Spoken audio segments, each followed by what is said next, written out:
Good evening and welcome to an Inside Government program for the spring 2018 semester here at Cayuga Community College and broadcast on Spectrum, Verizon Fios, the Auburn Regional Media Access, better known as ARMA, as well as WIN 89.1, the college's radio station. I'm your host, Guy Cosentino.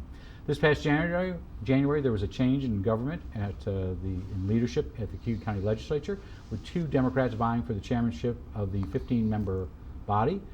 Benjamin Vitale of Port Barn was supported by many Democrats for that position, and he ran against Auburnian Patrick MAHUNIK, who was able to win the chairmanship with a fusion ticket of sorts. A bipartisan group of Democrats and Republicans supported him. Chairman MAHUNIK was reelected to the county legislature 2 years ago, representing the southeastern portion of the city of Auburn. He is a principal of the Dryden School District, and I should say, for the record, a member of the Board of Trustees here at the college.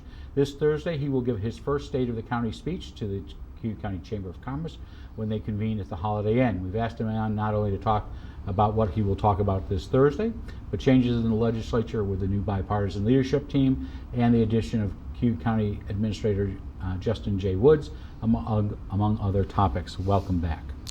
Thank you. Great to have you. That's a mouthful. It is. So, and try not to stumble over it. So, why do you want to become chairman? Why not? You don't have enough on your plate? I didn't. I think after, this is my 11th year up there, and I've seen a lot of things go on, and it got to the point where I feel like we're in a place, we're hiring a new county administrator. It was an opportune time to say, okay, let's put a chair in place that's going to really support that county administrator and not micromanage them. We've done a lot of studies. We've done all that stuff to say we know it's broken. We need the county administrator to run the day-to-day operations, and we need the chair to focus on policy. So let's get away from, we'll come back to those other things about chairmanship. So let's talk about the new administrator. And that has been this issue that the county went through. They changed their system of government, I think the year you got there. Am I correct? Were you, or the year before? The year before. 2 years. But I've been there for all the administrators. You've been there for all the administrators, because there was a search process to get their first one, and they went through really 3 permanent managers. You've had some interns in there. Yep. The system was broken. So there's a definite delineation between what a administrator is and a city manager, which most people in this area understand a city manager very easily. What's the difference, first of all, for everybody? I don't know that there is a difference. I think that we look at it as, we say the county administrator is beholden to the legislature, and that's not the case. He runs the day-to-day operations just like a city manager would. I think in the past those lines have been blurred. I think that department chairs have felt that they've had that, and if you look at job descriptions, there's certain people that report to committee chairs. And we're going through that right now, looking at it and saying, we got to clean all this. So you're run by a, so for those who may not pay attention to everything that goes on in the 6th floor of the legislature, you have 15 members. What's the breakdown of Republicans and Democrats? 9 to 6. Okay. And then there's weighted voting, and we won't even get into that. We won't even talk about that today. Maybe on something later. But in doing that, you have a committee system where you have, is it 5 or 6 main committees, and including your Ways and Means? Yep. And the chairs of those committees sit on Ways and Means. Correct. So a lot of everything that prior to, let's say, 2000, all went through committee system. Correct. Whether it was a strong county chairman like Ralph Stanbrook or whoever, everything still went through the committee system.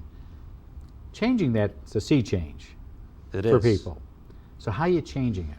It's tough. I went to my first department head meeting and said basically, the comment was made at that department head meeting is, how do we get to 8 votes if we can't talk to the legislators or the committee chairs?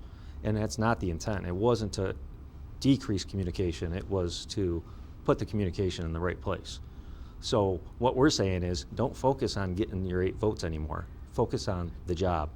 And it's the majority and minority leader as well as the chair of the legislature to make sure all the votes are there when we need it to be there. And by the way, when they say get to 8, isn't that going with the lowest common denominator versus getting everybody else on board? Correct. Okay. So and that's the other frustration that I have. And I think with the new system that we're putting in place right now, the fact that I can work with the minority majority leaders, I can work with the county administrator, I can work through the county administrator with all the department heads to say, okay, it's not about just getting the 8 votes I need to make this happen. It's about what's best for the county. So how are you delineating between your responsibilities and Justin Wood's responsibilities? So Justin runs day-to-day operations. I meet with him, it seems like every night. I'm not there during the day, and that's by design. I think there was some question when I first announced my candidacy for this, being a high school principal, that if I could be there during the day. I shouldn't be. We have it set up where he has my number. He can contact me at any point. I can always obviously get to the phone. I can always come back to Auburn. That's not an issue. We meet frequently.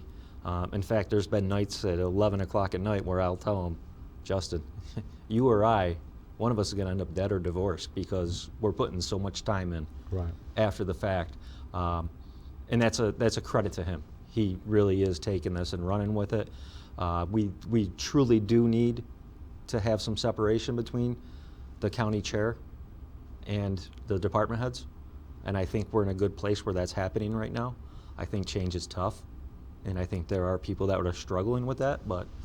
And is part of that change because you took some time in between Suzanne Sinclair leaving whatever her last day, doesn't matter, but really leaving at the end of December of 16, most people would say, and then not getting a new administrator on. He started late December. Mid-December, yeah. December. Did you take some time to really re-look at that position? Yeah, we went through a big study. It was Pat Miller, and I was on one of the committees that sat with him and said, "What?" Pat Miller is who? I'm sorry. He's an outside legal consultant. firm. Okay. Yeah, just to come in and say, what are you currently doing and what's best practices, and what do you guys want to see out of this position? And it was clearly defined in that any issues with department heads would run through the county administrator. If there was an issue that the county administrator couldn't resolve, it would go to the county chair, the chair of the legislature. It wouldn't go to each member of the legislature. Because in the past, it has been often that if a legislator had a problem, he or she would go to the department head, and vice versa. If the department head wanted something, they knew which legislator to go to. Correct. You're trying to get this into a system where there's some type of organizational chart that means something. Absolutely, and that's it's only been 3 months. So what's the role of the legislature? Forget your role for a second. What's the role of legislators? The role is is to create policy. It's not to run day-to-day operations. It's the overall policy of the county and where are we heading and what are we doing. It's not, I'm in judicial and public safety, so I can control the sheriff and I can control this or I can control that. By the way, good luck controlling the sheriff. Yeah, He'll be on in 2 weeks, but that's. So do you think the system now, that with the changes you've put in, you will not go through this revolving door? Because it really was 3 administrators in 10 years, really. Some of them were lasting a little bit more than 3 years, some less. Yep. And I think I was down at NISAC at the end of January. We were leaving Gracie Mansion, and I was on a bus, and I was talking to a county administrator that had been in his post for like 16, 17 years. And I said, what's the secret? Because we can't seem to keep somebody. He goes, leave them alone. Let them do their job. And I said, you know what? That's funny because that's exactly what I'm trying to accomplish right now. So NISAC is the New York State Association of Counties. You were there for Gracie Mansion, is where the governor lives. You went to NISAC for their annual meeting. What did you come away with? We got an insight to the budget, which hopefully will. Is that good or bad? That's there's some good and there's always some bad. We did have a very good debriefing on what the budget looks like, and when it's all finalized, we can, what it's going to mean to the county. As always, unfunded mandates are. So I'm assuming in the budget that they're hoping to adopt by Thursday because of the Passover and Easter holiday, you're not looking to get any extra money in this money. We're just hoping to keep what's there. And at the same time, are you getting any mandate relief? We are not. Okay. So who went from the county to NISAC? For the county, it was myself, Justin Woods, Keith Batman, Aileen McNabb Coleman, Elaine Daly. I think that's So a mix of new, Yep. Elaine Daly Yep. just was elected. correct. So was there anything else on the agenda for NISAC that you see down the road as an issue for Cayuga County?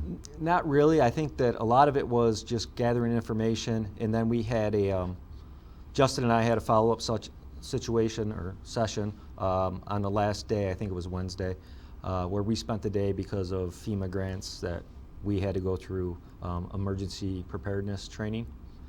So we both completed that. And again, when you go down there, it's just about you learn as much as you possibly can. I think I'll always, water is always on the table for everybody. Water quality, and that's come up, but it's come up in numerous counties and in numerous ways, which I think is a good thing because it's not just Owasco Lake. It's I attended an event yesterday for with Congressman Katko, his press conference at Skinny Atlas Lake, and it's bigger than Just Owasco Lake. It's impacting everybody. So you talked about your schedule this week a little bit. You talked about going to an event yesterday with Congressman Katko. You talked about NISAC. You spent an extra day to get emergency training. Did you think it was going to be this big a time commitment? I think yes. I think I knew what I was signing up for, and as I said in the past, I wouldn't have signed up unless, one, my wife said that you can handle it. But my Did you have how many children? I have 5. And they go from age what to what? 18 to 10. 10, okay. So you have other responsibilities besides Dryden. I do. And I used to coach basketball, and I stepped aside from all of those positions to really focus on this. And without their blessing and their support, I would never ever even imagine that I could do this.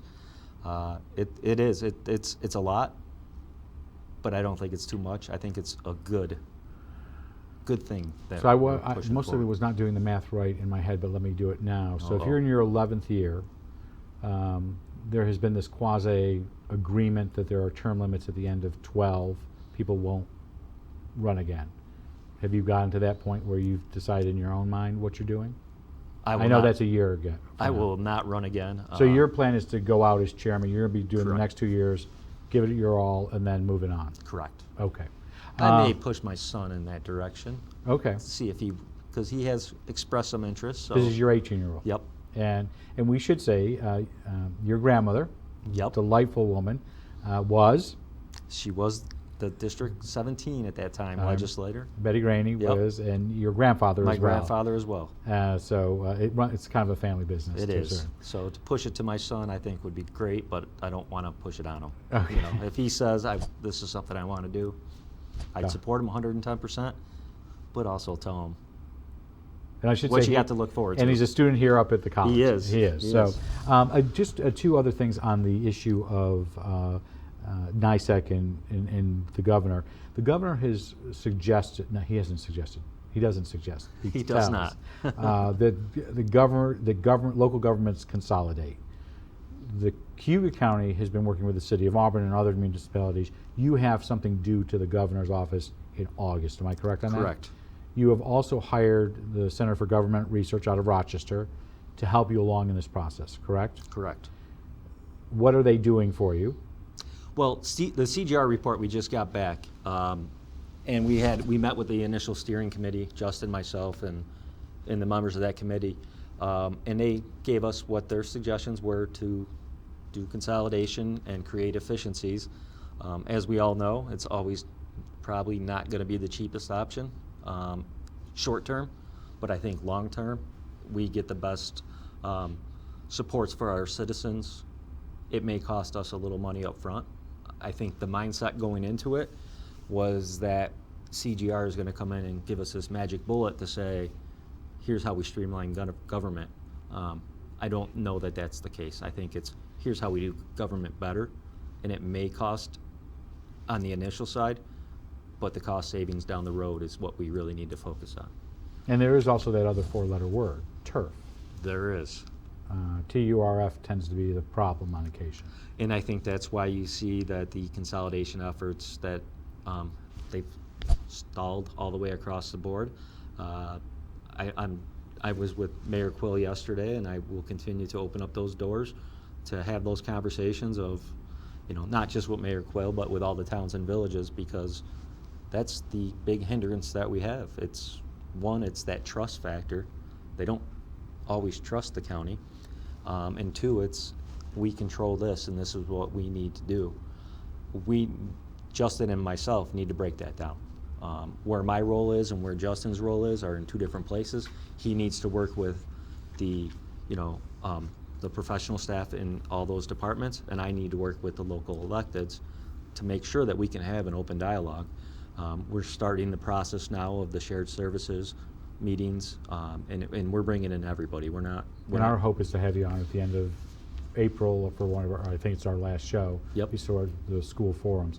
Can we go back to just your election? We kind absolutely. of jumped way ahead. I'm all over the place. It's okay. No. You got to rein me in sometimes. So what are your initial goals as chairman? My initial goals is, one is to give our county administrator an environment where he can be successful and where all our department heads can, as I said that night when I was elected, you're free to do your jobs now.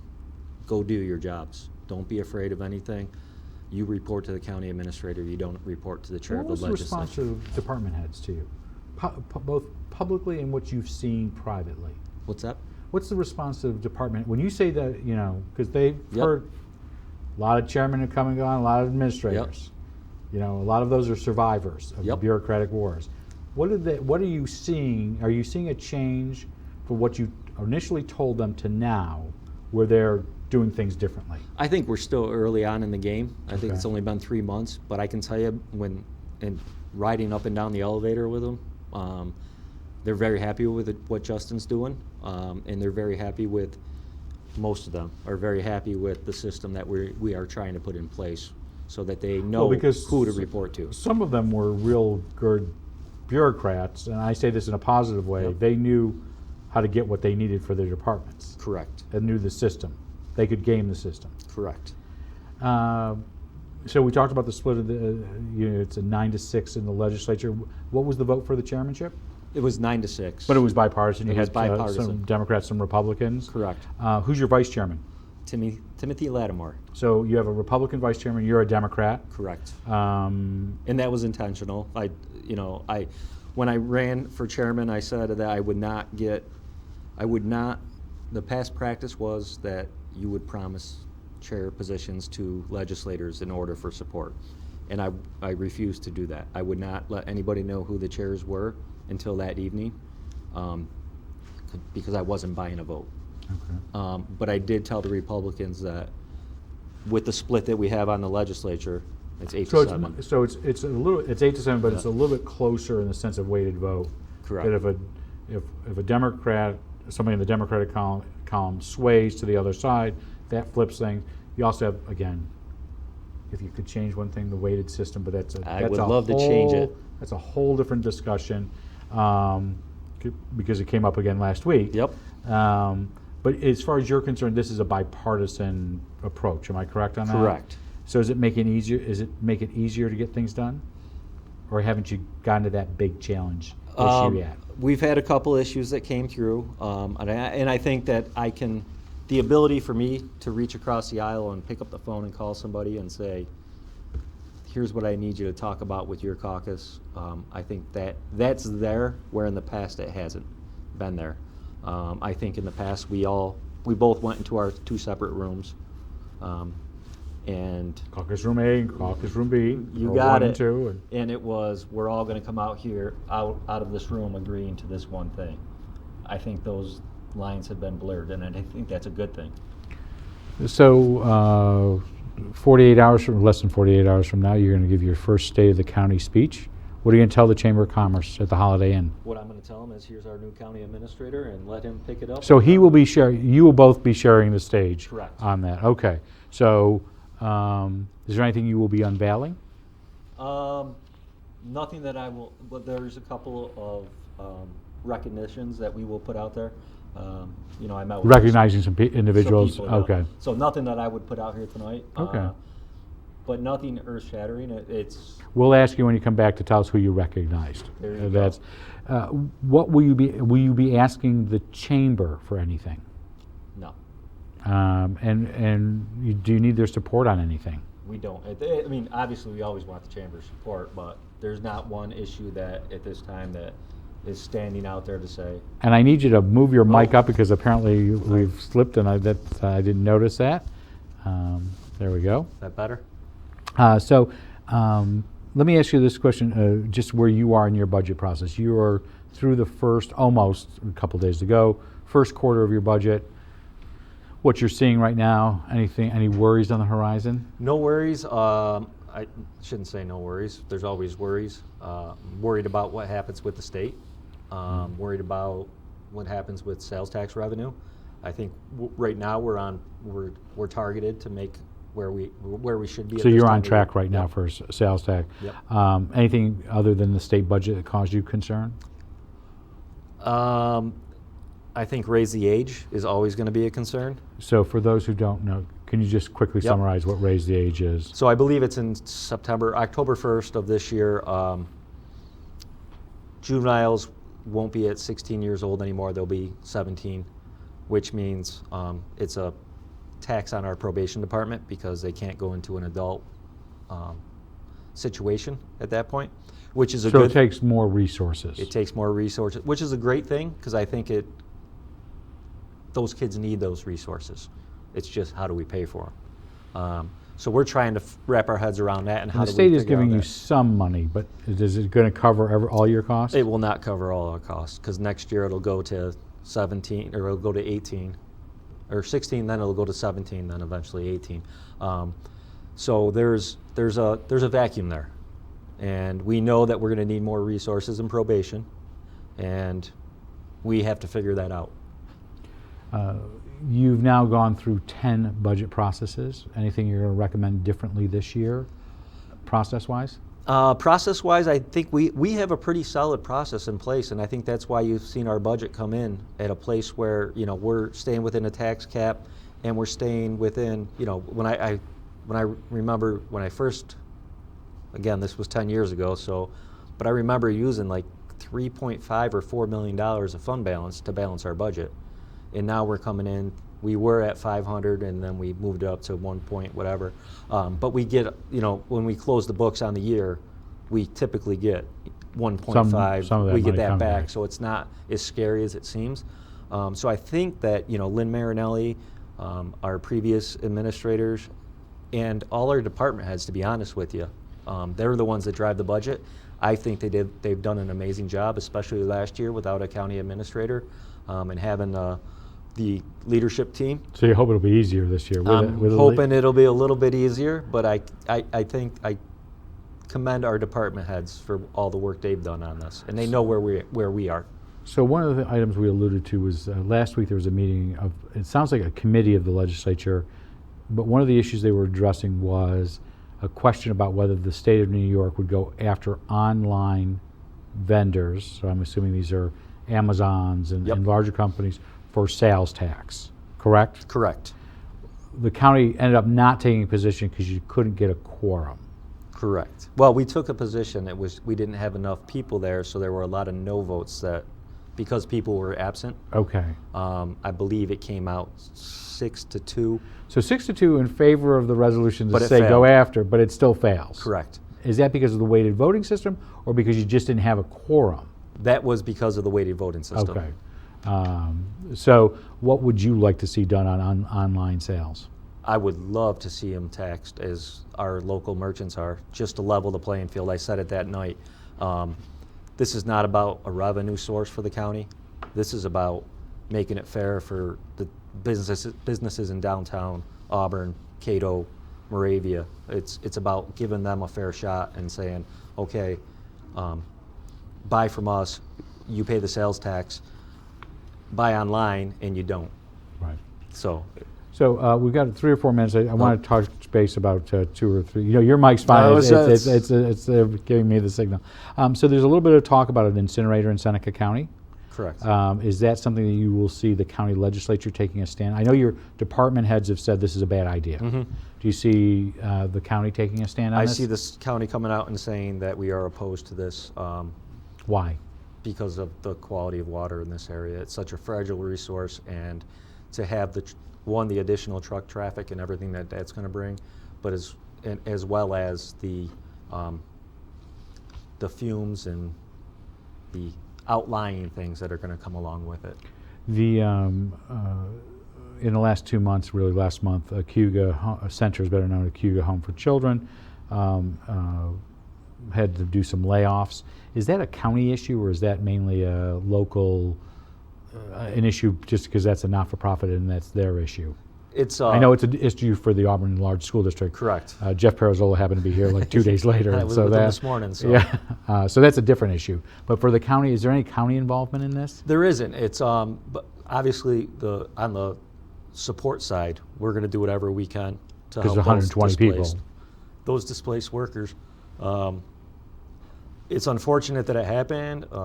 Myself and Ray Bazzari met with their leadership team in the fall to discuss some concerns and to see what the county could do to So before prevent this was okay. prevent this from happening. Did they give you an indication at that time? They did not. This came out of left field. Okay. For everybody. And so there's nothing that the county's going to do coming up with any extra cash for them at this stage? No. Okay. We will come up. We will support the workers, but not. You're not bailing them out. We're Not closing that $400,000 gap. Correct. Or any of that. You have a seat by your title on the Regional Economic Development Council, but there's also the Cayuga County Economic Development. Not going to get into the acronym business, but Cayuga County Economic Development Council, which is run out of the Chamber of Commerce. Are you still sitting on that board? There will be a resolution this evening because they changed their bylaws after the appointments. My appointments were made in February to say that it's the chairman or his designee. That's not the right language, but it's along those lines. So what I'm looking at is having Justin sit in that seat, and I can participate. Just not as a voting member, but I control. And because he has a background in economic development. Okay. He does. He's got a extensive background. So last question just for you really real quickly. I-81 is back on the agenda for the governor. He's asked for a new report. You represent a county that has long had concerns about whether it's a grid, a tunnel, an overpass, but mainly about truck traffic. Yep. What would you like to see done? One, I want it done. Okay. I mean, we've gone through this. I don't know if the boulevard option is the best. Tunnel is ideal, but it's expensive. To rebuild what we have currently, maybe what's best for Cayuga County because it will keep the trucks off our roads. I think if we go to the grid and the boulevard section, that you're going to see a lot more truck traffic work through our roads, which is obviously a concern. And I'm assuming one of the factors with the incinerator is also the issue of truck traffic coming through Cayuga County to get to Seneca. Correct. We want to thank Pat MAHUNIK, the chairman of the Cayuga County Legislature. We look forward to having you back next month with Justin Woods, the county administrator, and we wish you good luck on your speech on, or at least your introductions on It'll be more than an Thursday. But we will have them back on next month when we talk to them about the report of the Center for Government Research that is being released to the legislature to look at issues of consolidation. We'll be back in just a moment with a new Beyond the Front Page featuring Cayuga County Health Educator Deanna Hoy Ryan, who will have a conversation on the county's efforts to deal with lead poisoning and reduce it. A quick programming note, the college goes on its April spring break this Thursday, and we'll be back on Tuesday, April 10th with an Inside Government featuring Cayuga County Sheriff David Gould, as well as, and he has indicated he is not seeking re-election, so we'll be talking to him about that. We'll also have two Beyond the Front Pages, one featuring the Auburn Chamber Orchestra and the other the Auburn Education Foundation and who they will be recognizing in May. Before we go, though, we would like to let you know that you can send us your ideas for future guests or questions to Beyond the Front Page or Inside Government. You can send them to cozguytho@aol.com or Inside Government, 141 Dunning Avenue, Auburn, New York, 13021. I'm Guy Cosentino for Cayuga Community College. I want to thank you for watching. We hope you stick around for a discussion about lead paint and lead poisoning. But otherwise, have a good night and have a great tomorrow. And you're still...